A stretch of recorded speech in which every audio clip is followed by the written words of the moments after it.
Fear. We've all felt it, right? That jolt in your stomach, your heart starts pounding, that feeling like you just need to run.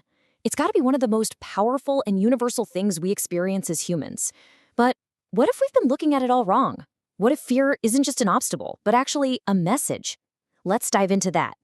So this is the big question for today. What is fear really trying to tell you?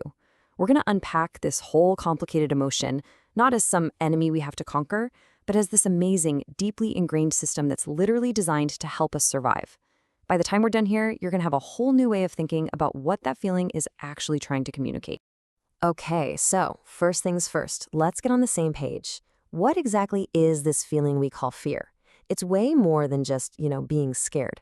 To really get it, we've got to look at how psychologists see it.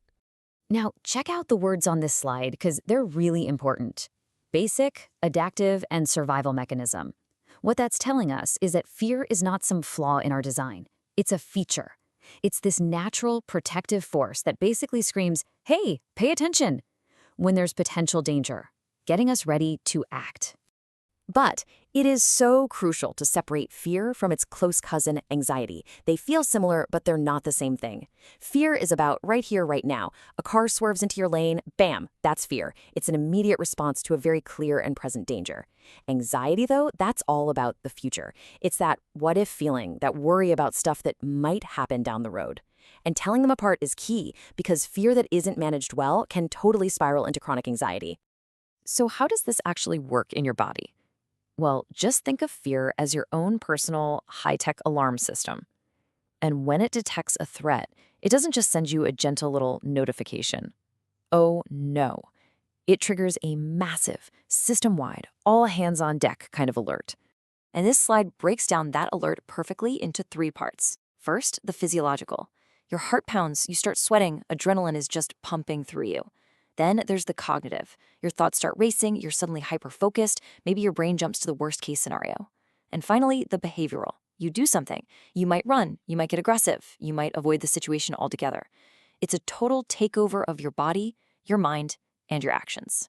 And inside that behavioral response, our biology has basically pre-programmed us with 4 main survival strategies.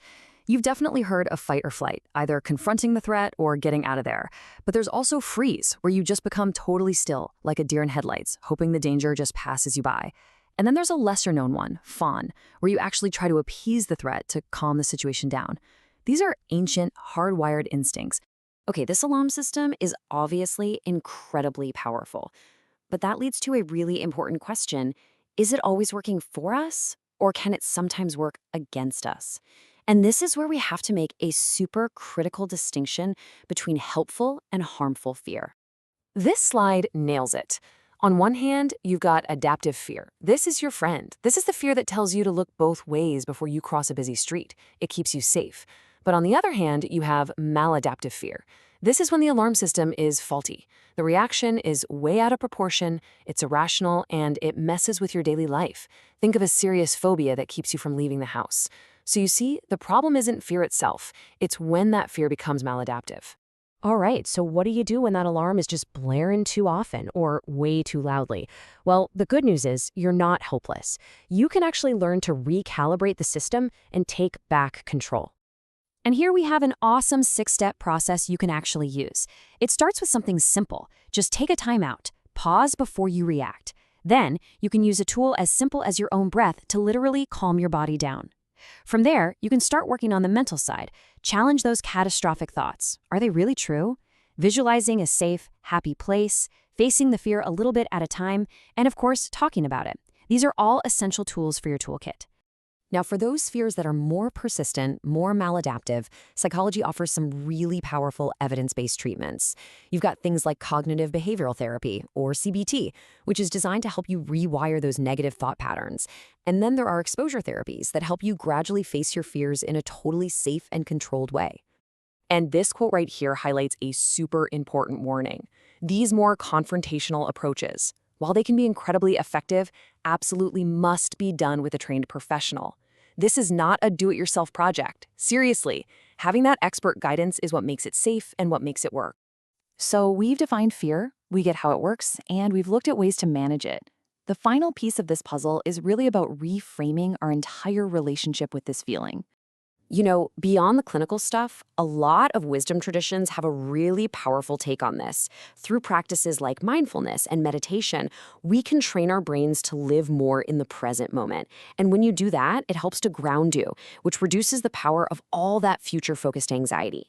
It's about finding a sense of calm right here, right now, instead of getting lost in all the what-ifs.